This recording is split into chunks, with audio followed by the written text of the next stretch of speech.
Čau, tikko pabeidzu lekciju par izdegšanu un online vienai komandai. Mēs jau tur trešā lekcija pēc kārtas, kā veseliem lekciju cikliem, bet par izdegšanu. Ir viens tāds lekcijas vai no pētījumiem, kas parādās saistībā ar smadzeņu darbību. Izdegšana nav saistīta ar ārējiem apstākļiem. Viņa biežāk saistīta ar to, kas tur notiek galvā un par šiem resursiem.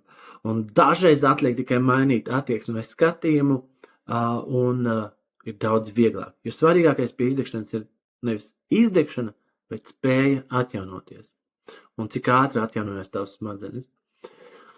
Jā, tajās lekcijās arī stāst par to. Un viens, ko es varu tev pateikt pie izdegšanas, pasties 10 cilvēku komanda, 8 izdeg, 2 vispār, it kā nekas nebūtu bijis.